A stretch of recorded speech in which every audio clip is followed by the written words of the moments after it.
Hello दोस्तों, क्या हाल है? तारीख आज 13 मार्च 2026 दिन शुक्रवार, हिंदी तिथि नवमी और आइए अब बात करते हैं आज के मुख्य समाचार में देश भर की तमाम बड़ी खबरों पर नजर डालते हैं। देखिए सबसे पहले तो आज के कुछ बड़े इवेंट 13-14 मार्च को प्रधानमंत्री नरेंद्र मोदी असम राज्य के दौरे पर रहेंगे और आज असम के दौरे के दौरान कई परियोजनाओं का उद्घाटन करेंगे, सौगात देंगे। असम के गुवाहाटी से पीएम मोदी पीएम किसान सम्मान निधि योजना की आज 22वीं किस्त भी जारी करेंगे। देश भर के करोड़ों किसान भाई लोगों के खातों में 19,000 करोड़ रुपए ट्रांसफर किए जाएंगे। तकरीबन 5 करोड़ रुपए से भी ज्यादा किसानों के खातों में ये धनराशि आज भेजी जाएगी। आज शाम को असम में ये 5 बजे कार्यक्रम आयोजित होगा और इस दरमियान किसानों के बैंक खातों में ये पैसे भेजे जाएंगे। हालांकि सरकार का कहना है कि जिन लोगों ने अभी तक भी ई-केवाईसी नहीं करवा रखी है, उनको इस 22वीं किस्त का पैसा नहीं मिलेगा। चलिए अगला अपडेट देखिए। मध्य प्रदेश सरकार भी आज लाडली बहनों के खातों में 34वीं किस्त भेजेगी। एमपी के ग्वालियर में आयोजित सम्मेलन से मुख्यमंत्री मोहन यादव प्रदेश की 1 करोड़ से भी ज्यादा महिलाओं के बैंक खातों में 1,836 करोड़ रुपए की धनराशि ट्रांसफर करेंगे। इस योजना में पात्र महिलाओं को 1,500 रुपए हर महीने दिए जाते हैं। और वही खबर देखिए, यूपी लखनऊ में बहुप्रतीक्षित ग्रीन कॉरिडोर फेज 2 का आज 13 मार्च को लोकार्पण होने जा रहा है। लखनऊ में गोमती किनारे बने ग्रीन कॉरिडोर का ये ड्रोन वीडियो भी आप देख सकते हैं।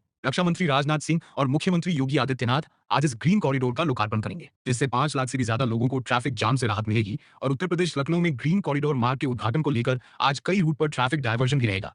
दोपहर 1 बजे बाद इन रास्तों पर वाहन आ जा नहीं सकेंगे। चलिए अगला अपडेट देखिए। अंतर्राष्ट्रीय योग दिवस आने वाला है और इसकी तैयारियां अभी से सरकार ने शुरू कर दी है। और इसके लिए आज 13 मार्च को विज्ञान भवन में योग महोत्सव 2026 का आयोजन भी होगा। वहीं उत्तराखंड सरकार का प्लान है सशक्त महिला समृद्ध खेती की थीम पर उत्तराखंड के पंतनगर में आज 13 मार्च से ही किसान मेला का आयोजन होगा। मुख्यमंत्री पुष्कर सिंह धामी खुद इसका उद्घाटन करेंगे, जो कि 16 मार्च तक चलेगा। और खबर है बच्चों की सुरक्षा और डिजिटल एम्पावरमेंट के लिए 13 मार्च को महासंकल्प लीडरशिप डायलॉग का आयोजन होगा।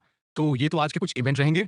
और चलिए आगे बढ़ते हैं अब अपन खबरों में। तो सबसे पहले ईरान इजराइल अमेरिका युद्ध से जुड़ी कुछ बड़ी खबरें देख लेते हैं। देखिए ईरान इजराइल जंग का आज 14वां दिन है। अब तक 1350 से ज्यादा नागरिकों की मौत हो चुकी है।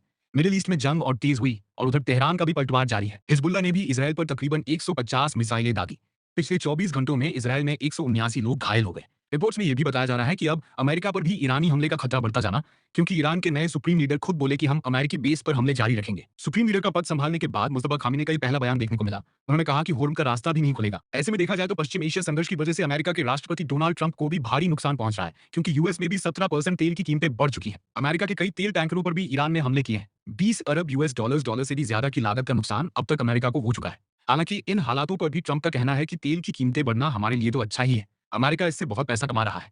उधर ईरान का कहना है कि होर्मुज का रास्ता नहीं खुलेगा। और इन युद्ध के हालातों के बीच एक बड़ी खबर देखिए। हमारे देश के प्रधानमंत्री नरेंद्र मोदी ने खुद ईरान के राष्ट्रपति से फोन पर बातचीत की, मिडिल ईस्ट में बढ़ते तनाव पर चिंता जताई और ईरान में जो भारतीय नागरिक हैं उनकी सुरक्षा पर भी चर्चा की। पीएम मोदी ने देर रात ईरान के राष्ट्रपति डॉक्टर मसूद पज़ेश्कियान से फोन पर बातचीत की है और इस दरमियान मिडिल ईस्ट तनाव के हालातों पर भी चर्चा की। पीएम मोदी ने क्षेत्र में बढ़ते तनाव और नागरिकों की मौत और सिविल इंफ्रास्ट्रक्चर को हुए नुकसान पर भी गहरी चिंता जताई। ऑफिशियल डाटा के मुताबिक अब तक ईरान, इजराइल, अमेरिका इन जंग में सभी जगहों पर 1878 मौतें हो चुकी हैं। और इन युद्ध के हालातों के बीच हमारे देश में भी एलपीजी गैस सिलेंडर का भारी संकट देखने को मिल रहा है। देखिए बड़ी चौंकाने वाली रिपोर्ट आ रही है कि गैस सिलेंडर की ब्लैक मार्केटिंग हो रही है। 900 वाला सिलेंडर 1,800 रुपए में मिल रहा है। कमर्शियल सिलेंडर के तो 44,000 रुपए तक वसूले जा रहे हैं। और इस बीच केंद्र सरकार ने कुछ नए नियम भी लागू कर दिए हैं। देखिए गांव में 25 नहीं बल्कि 45 दिन बाद बुक होगा गैस सिलेंडर। संकट के बीच गैस कंपनियों ने भी ये बड़ा फैसला लिया है, यानी ग्रामीण क्षेत्रों में गैस सिलेंडर की जो उपयोगिता है वह कम रहती है। इसीलिए गांव में 45 दिन बाद ही एक सिलेंडर लेने के बाद दूसरा सिलेंडर आप बुक कर पाएंगे ऐसा। जबकि शहरी एरिया में कम से कम 25 दिन बाद आपको दूसरा गैस सिलेंडर मिल पाएगा। हालांकि इतने क्राइसिस के बावजूद भी सरकार का यही बयान देखने को मिल रहा कि रसोई गैस की कोई कमी नहीं है। 2 ही दिन में एलपीजी की डिलीवरी होगी बुकिंग के बाद। केंद्र सरकार ने राज्यों के लिए भी स्पेशल प्लान बनाया है। तो ऐसे में एलपीजी गैस सिलेंडर की सप्लाई में कमी के बीच सरकार ने होटल रेस्टोरेंट इन उद्योगों को केरोसिन और कोयले के इस्तेमाल की अनुमति दे दी है। यानी होटल रेस्टोरेंट खाना बनाने के लिए कोयले और लकड़ी की भट्टी का इस्तेमाल कर पाएंगे। और सरकार ने एक और बड़ा फैसला लिया है। एलपीजी ने रुलाया तो सहारा बना मिट्टी का तेल। केंद्र सरकार ने राज्यों को 48,000 किलोमीटर केरोसिन की सप्लाई भी की है एलपीजी के विकल्प के रूप में। और देखिए खुद सरकार का ये बयान सामने आ रहा। सरकार माना कि घबराहट की वजह से गैस सिलेंडर की बुकिंग बढ़ी है, लोग भाग डर के मारे जल्दी जल्दी बुक करा रहे हैं।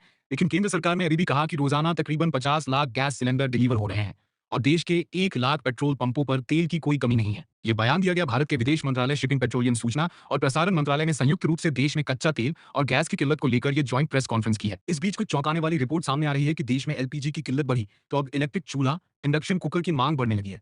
Online e commerce company Amazon पर भी इंडक्शन की बिक्री 30 गुना तक बढ़ गई। कई सारी कॉमर्स वेबसाइट पर तो आउट ऑफ स्टॉक हो चुका है इंडक्शन कुकर। और खबर देखिए एलपीजी की कमी की वजह से स्विगी, जोमैटो इस तरह के फूड डिलीवरी प्लेटफॉर्म पर ऑर्डर भी घटने लगे हैं। दिन में 30 नहीं बल्कि सिर्फ 5 पर ऑर्डर ही ले रहे हैं। रेस्टोरेंट भी, क्योंकि रेस्टोरेंट ही बंद पड़े हैं गैस सिलेंडर की कमी की वजह से। कंपनियां बोली कि घर से टिफिन लाए कर्मचारी ऐसा। तो विपक्ष ने इधर सदन के बाहर नारेबाजी की। नरेंद्र भी गायब, सिलेंडर भी गायब, इस तरह के नारे लगाए कांग्रेस के विपक्षी सांसदों ने। राहुल गांधी बोले कि मोदी घबराए हुए हैं अविश्वास प्रस्ताव खारिज होने के बाद लोकसभा स्पीकर ओम बिरला की वापसी भी देखने को मिली है। सदन में कुछ ही हालात देखने को मिल रहे हैं। इस बीच राहुल गांधी ने भी संसद भवन में कहा कि पेट्रोलियम मंत्री ने अमेरिका के यौन शोषण के आरोपी एस्टीन को अपना दोस्त कहा था। लोकसभा स्पीकर ने फिर राहुल को बोलने से रोका और पुरी ने कहा कि एलपीजी की कोई कमी नहीं है। विपक्ष के विरोध में नारेबाजी भी देखने को मिली। और ईरान इजरायल जंग के बीच अब एक चौंकाने वाली खबर तो ये आ रही है कि अमेरिकी राष्ट्रपति डोनाल्ड ट्रंप ने जंग तो छेड़ दी।